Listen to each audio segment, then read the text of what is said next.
What did you see, old man? Gojira. Gojira. Gojira.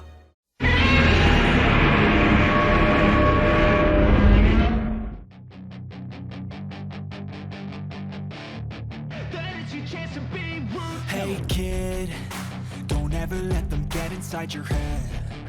They'll tell you what to do in life instead of everything you know that you could get. Don't let them guide your life towards regret.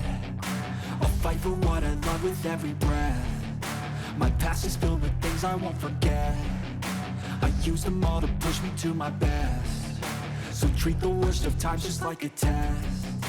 If only I could go back in time, I'd tell myself that everything will end up alright. Just push yourself, test yourself, figure out what you like, and find your limits, don't be rigid, always work towards a prime. Surround yourself with open minds, people can change your life. A few friends with intent can help you feel alive. Find a passion, take some action, and with a little time, just be patient, make a statement, try to enjoy your life.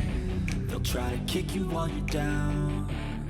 They wanna rise up while you drown. They wanna fill your head with doubt. They're silently scared that you'll figure it out. I'll make it look like I'm losing, won't bother hiding my bruises. And when they finally think you're wounded, then it's your chance to be ruthless.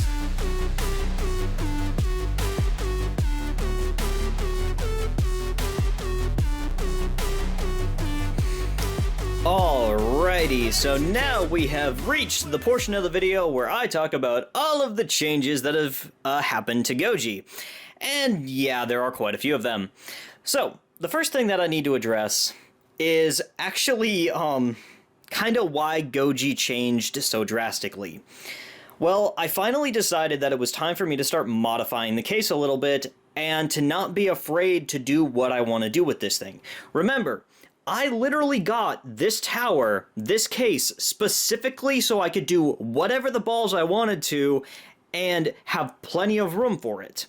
So, in other words, I just decided to say screw it and that I was going to build it the way that I had kind of envisioned, even if that did mean modifying the case permanently. So one of the first big modifications is the fact that I put 2 fill ports right on the top of the PC. Now, it's not the prettiest job in the world, but it actually does work very, very well.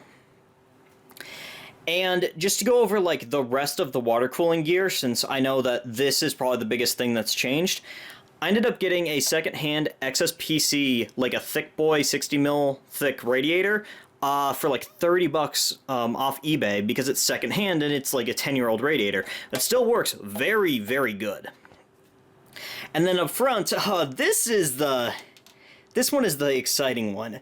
This is a 560mm thick Black Ice Nemesis radiator.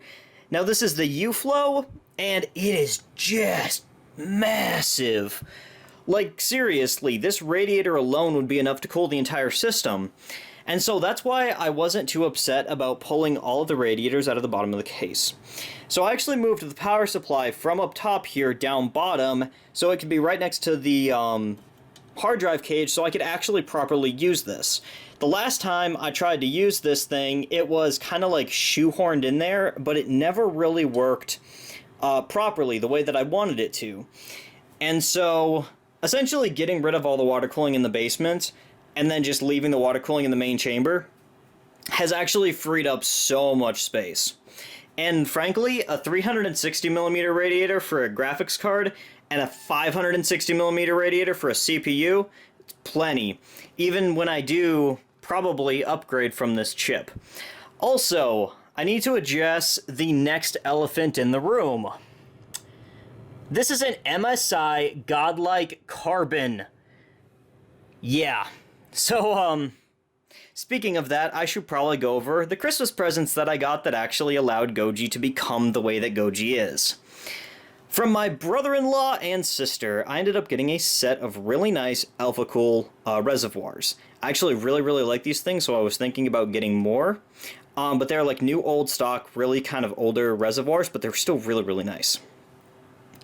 And then from my dad, I actually got a set of Corsair Maglev 120s, which, again, I got extra from what I actually needed, but my dad was gracious enough to give me a giant set of fans. And then finally, the biggest gift I got from my 2 sets of grandparents. They each gave me money. And with that money, I was able to buy an MSI Godlike Carbon motherboard for $130. Now, there's a reason that it was $130, but we'll go over all of that once we actually get into, like when I'm talking, well, on the computer so I can use my microphone and you guys can hear me better. The CPU that I'm using is the, i7-5820K, and I've got 16 gigs of 3200 CL 16 18 18 38, I believe. That is some Crucial ballistics. And yeah, let's see what else. Oh yeah, underneath here I've got a ADATA X drive or X game drive or something. It is an M.2 NVMe SSD, and you might notice that it's not actually in the NVMe slot, it's in a carrier. Well, the reason that it's in the carrier, again, I will go over in a few minutes here. And then down here, I've got 2 1TB hard drives that I will probably be swapping out at some point. So for hard drives, I can actually go up to having 4 3.5-inch drives. So I can have 3 down here and then 1 behind the motherboard tray, which just gives me an insane amount of drive capacity, especially if I go for like 4 terabyte, like Seagate Barracuda drives. That would be a lot of potential storage. Also, for the water cooling gear, I totally forgot to mention, I'm actually using both of my XSPC, wow.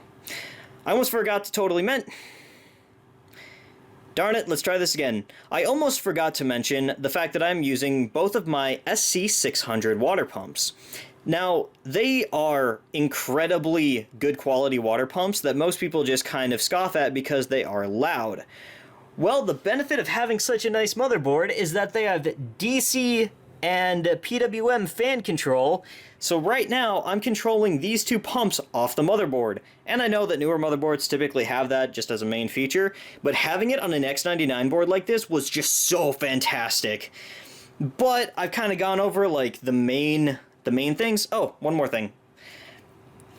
I sticker bombed the actual case. Like, remember how I said that, like, just taking the dive and actually permanently changing something? Well, this isn't permanent, but it is definitely, in my opinion, a really nice cosmetic piece. And also, you guys might be noticing the grommets, how there are no little, like, flappy things in there. Yeah, that's because I took a razor blade and cut out all the flappy things, and so now I just have straight cut grommets that look so much better. Those are the 2 things I forgot to mention. But yeah, now that I've kind of got that out of the way, let's actually hop into the computer so I can go over benchmarks and kind of more of the story behind the motherboard and the platform, because I said I wasn't going to go X99, but I got turned into a liar, but that's okay because I freaking love this thing. But let's get into it.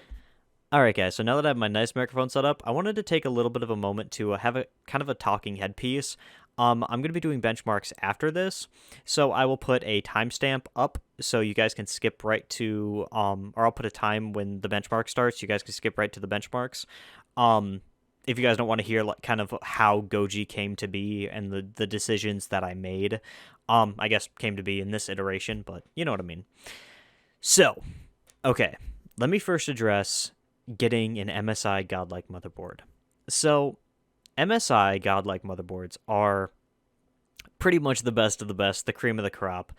The only boards that really could ever compete with an MSI Godlike board would be the like Asus Rampage Extremes and like the Rampage Extreme Black Edition, which is essentially a counterpart to the MSI Godlike Carbon because, again, both like a very black setup.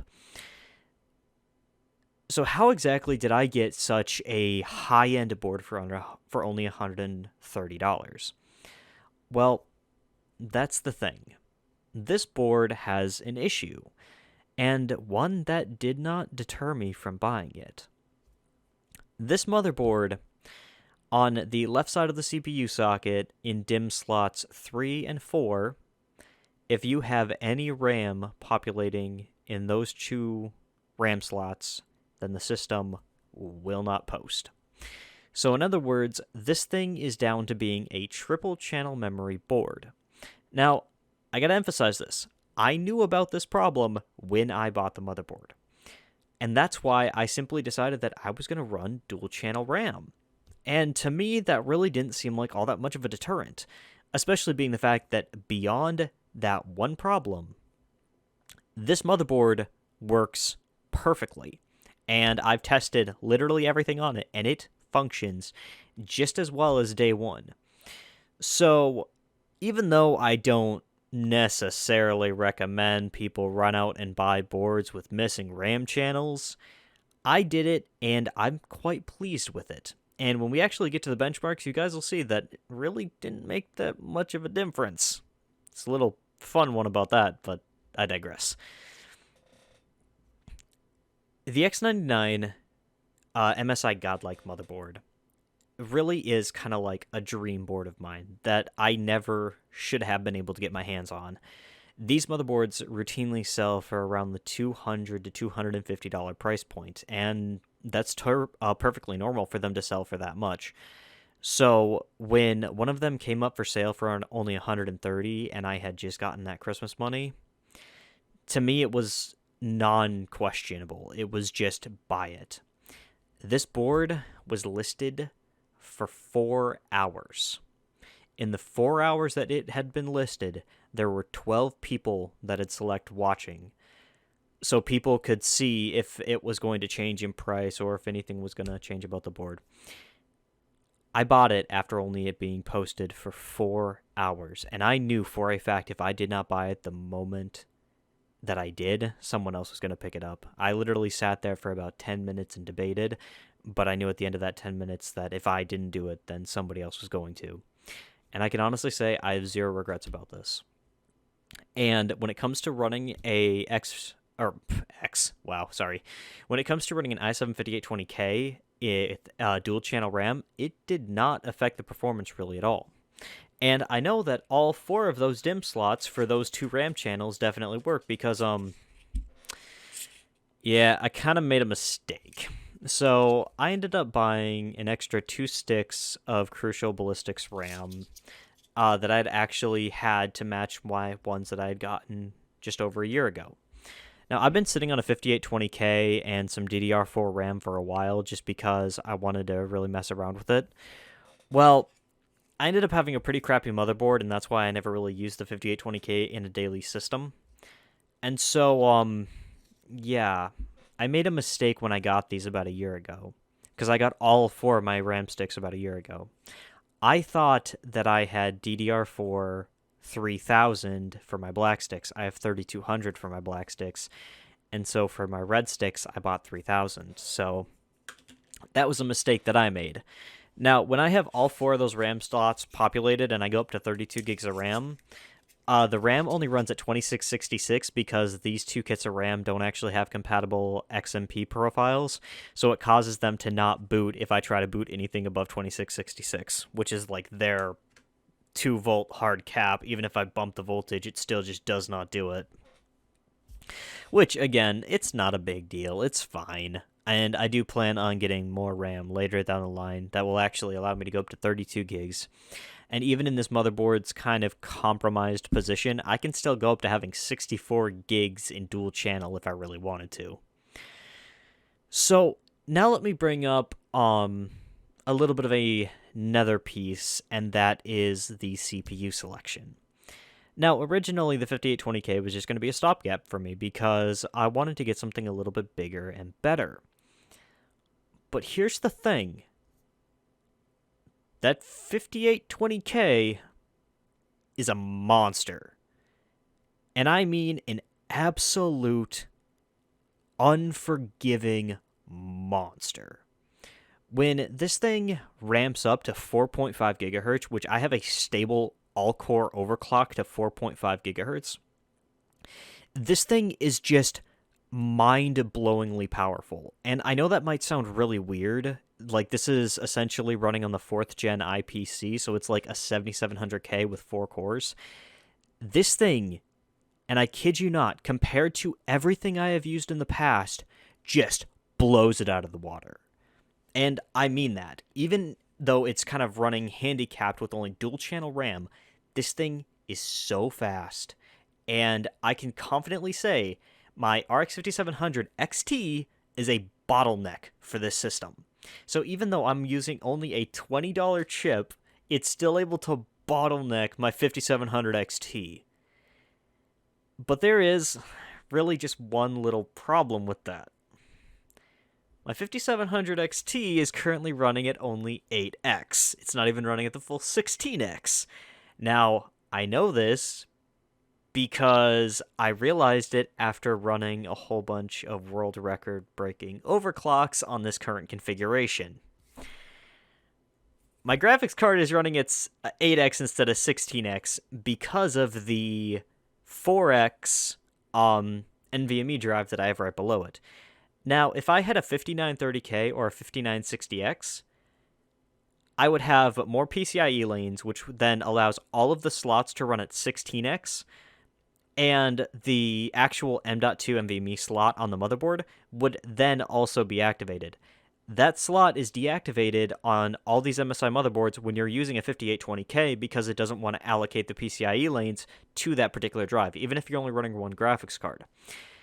So the way that I have it set up right now, I am practically handicapping the graphics card and the CPU. Remember how I said world record overclocks? Yeah. Let's get into the 3D Mark benchmarks and let's get into the regular benchmarks, shall we?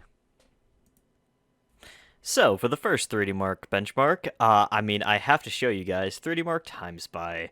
So, 3D Mark Time Spy, I hold the record right now, as well as 3D Mark Firestrike and 3D Mark Firestrike Extreme. Now, I did not do Firestrike Ultimate because I did not think that I needed to get all of them, but I might go back later and just, wipe up all the records. But let's just start off with the most relevant test, 3D Mark Time Spy. So 3D Mark Time Spy, I got a 9,778. Now, I had my CPU overclocked to 4.6 gigahertz with a 3.5 ring bus and my RAM set at 3200 CL 16, 18, 18, 18, 38. And I managed to get this good of a score where I am better than 61% of all other computers that have taken this test.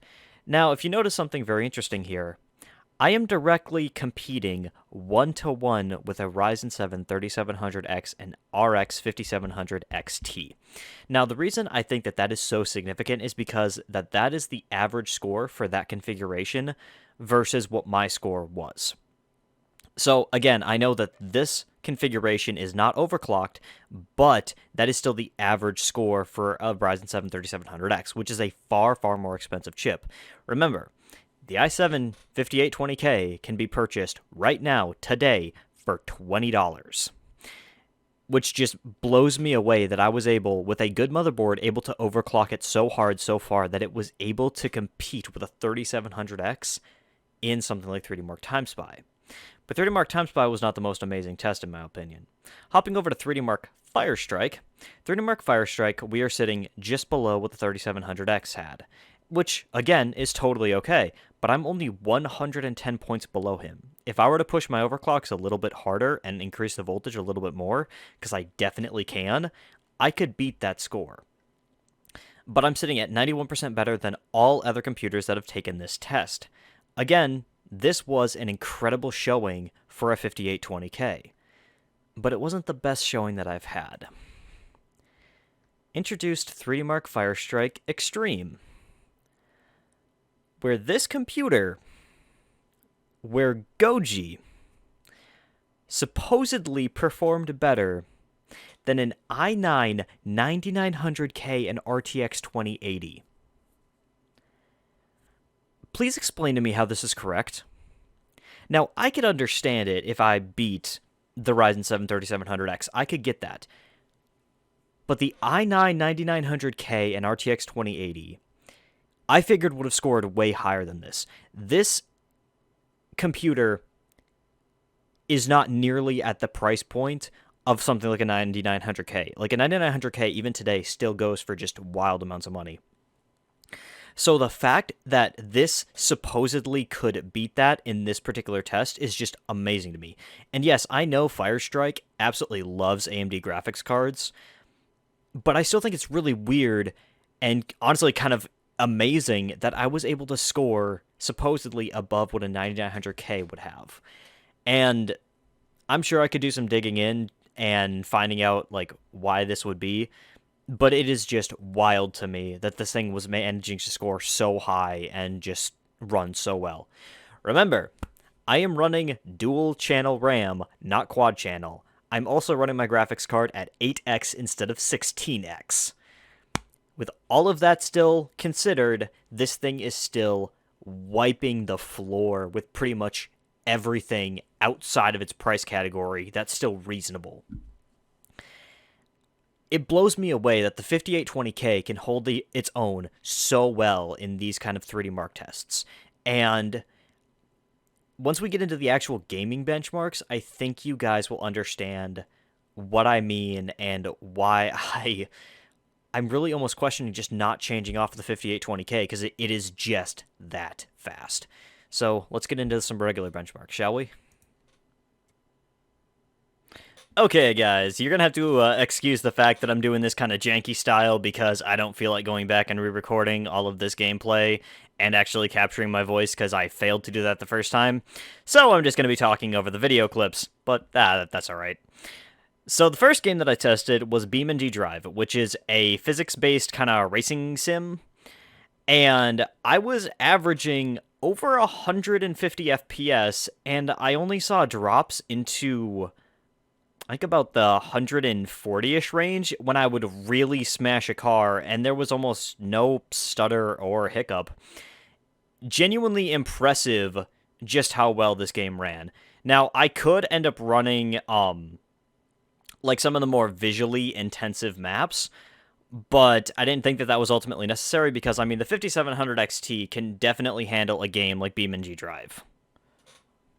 Okay, so the second game that I tested was actually Planetfall 2. Now, this is a kind of like Sid Meier Civilization style game, and I mainly wanted to do this to test how long the turn times are going to be, and they really didn't take all that long.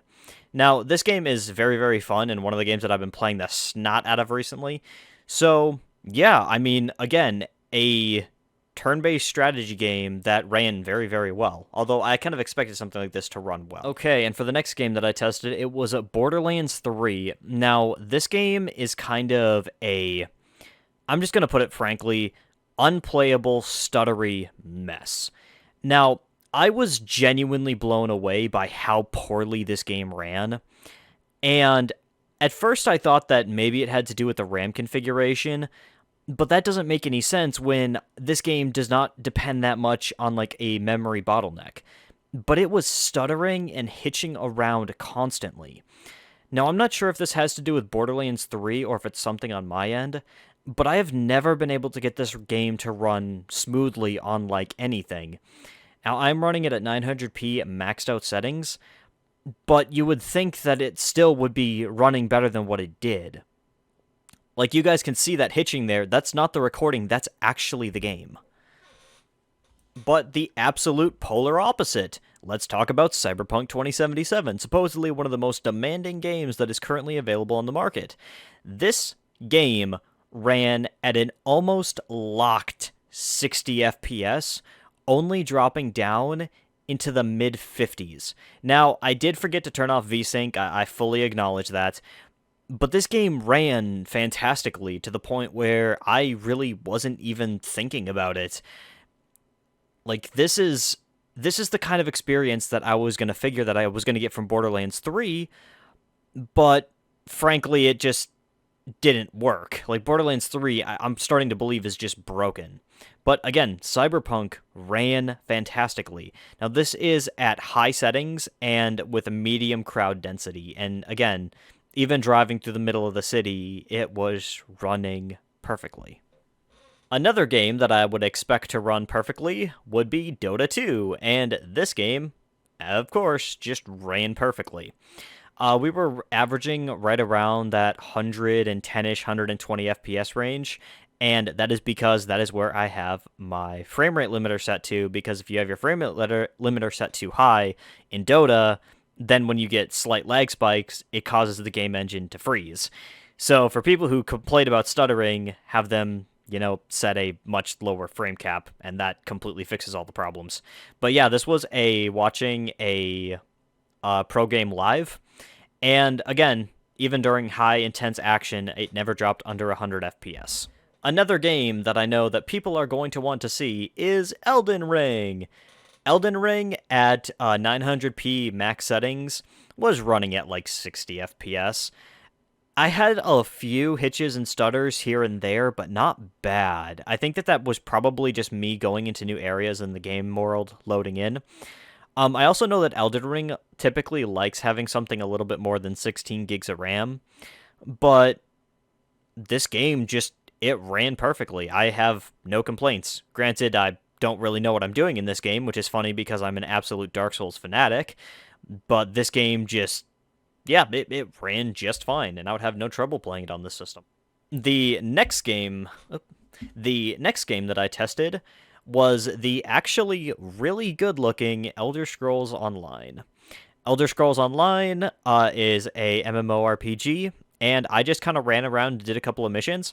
I thought the game ran fantastically, and I had a really good time with it. I mean, we were sitting at 900p ultra settings, at the the frame rate limiter of like 100 FPS just locked. And so yeah, it felt awesome. The next game that I tested was another one of my new, more favorite games, and that is Furthest Frontier by the absolutely fantastic and amazing Crate Entertainment. This is a colony builder game that is absolutely just gorgeous. And if you really crank up the graphical settings, it does seriously hammer the graphics card. And so my 5700 XT, again, was definitely the bottleneck in this game by a long shot. But it was still running at very close to a 60 FPS lock. Speaking of Crate Entertainment, why not talk about the best game that has ever been made in the action RPG genre? Let's talk about some Grim Dawn. This game ran at, 900p, close to maxed out settings, with corpse persistency on high, and it ran at a locked 60 FPS. Again, because I may have forgotten to take off my frame rate limiter, and I may have played this game for about 10 hours in like the past 5 days. But I digress. Moving on to a slightly less demanding game, and I don't know why I added this one into the benchmark roster. What is this game called again? Oh, FTL. I totally forgot what this game was called. Derp. Yes, FTL. FTL ran obviously pretty good. Although I would expect this game to run good because it has the requirements of like a 3-year-old phone. So, yeah. Next up is a slightly more single-core demanding game, which is Star Wars Empire at War Forces of Corruption Awakening of the Rebellion mod. Now, this mod seriously will hammer your CPU. And unless you have really good single-core performance, this game will not run well. And how well did this game run on this system? Absolutely fantastically. Details set to max, anti-aliasing set to max, massive battle size, just great experience. And frankly, one of the reasons why I wanted to go to X99 or X299 was so I could actually play this game far better than what I could on like X79 or X58. The final game that I tested was one that I actually just picked up in the Steam Winter Sale, and that would be, State of Decay 2. Now, this game is a very, very, very pretty game, and ran incredibly well. I'm talking well over 100 FPS most of the time, and I don't think I ever saw a dip below 60. So yeah, this is one of those zombie survival games that is very underrated and underappreciated in my opinion. But yeah, like I said, absolutely fantastic. So then, what are my closing thoughts about Gojira 2.0? this thing's a monster. Like, this computer is absolutely just a monster. But it's not quite perfect. Not yet. What I want to do for Goji is to get a 6000 series chip and upgrade it to like a 6900K or a 6950X. But I'm leaning very heavily towards the 6900K. I also know that for a while, the 6900K had a hard time overclocking because of Windows 10, because of some security vulnerability that caused it to actually have nerfed performance. So it's like, do I really want to walk into a 6th gen chip and have problems with that? Especially when the 5960X costs half of what the 6900K costs. So should I just pick up a 5960X and call it a day and have an 8-core 16-threaded chip clocked to like 4.5 gigahertz and pair that up with like 16 gigs or 32 gigs of RAM? I don't know. I also thought about just getting a, spending the $20 and getting a 5930K and just having essentially a 6-core chip with the proper amount of PCIe lanes to get full usage out of everything. But again, I don't know, because I frankly have not been able to decide on anything. I know I want to upgrade the hard drives, but that's just a personal preference thing. I want to get a better M.2 NVMe drive. I want to get like a 970 Pro or a 980 Pro just because I've been using a 960 Pro as my boot drive in my main rig for a while, and I'm telling you guys, the controllers on these Samsung drives are better than literally every other drive I've ever used. A 960 or a 970 Pro would be fantastic. So, yeah. I don't know. Let me know what you guys think, because I know this video has been unjustifiably long. But honestly, this is kind of a dream come true for me. When I first started watching YouTube, I remember looking at Jay's 2 Cents' Skunkworks and just thinking that I was never going to have something like that. I'm sitting here with the ability to get multiple graphics cards if I wanted to, put in with a 5960X or 6950K or 6950X, sitting here in a case with a similar design to the old Case Labs cases, dual custom water loop, 560mm rad just because I can, and just overall just an insane build. It really is amazing the kind of things you can do when you just are patient and have a little bit of time. X99 is becoming the new X58. A lot of people on YouTube are talking about it, and a lot of people are really hyping on or jumping on this 5960X bandwagon hype train because it is an 8-core chip that you can get for $50. It's insane. And I'm sitting here with a $20 version that's cut down. I don't know. What do you guys think I should do with Goji next? I'm sticking on X99. I'm not upgrading from this motherboard. I don't care. Even if I'm on a 6950X for a long time, I'm keeping this MSI Godlike board. This thing is just way too awesome. But yeah, it's getting really late. I've been recording for hours. I've been editing for hours. So, I'm going to say goodnight here. I'm going to say goodbye here. I hope you guys have a wonderful day. Hope you guys are all doing good. I'm sorry it's been a while since I've uploaded. But I hope you enjoyed this extra long video, and yeah. I'll see you guys later.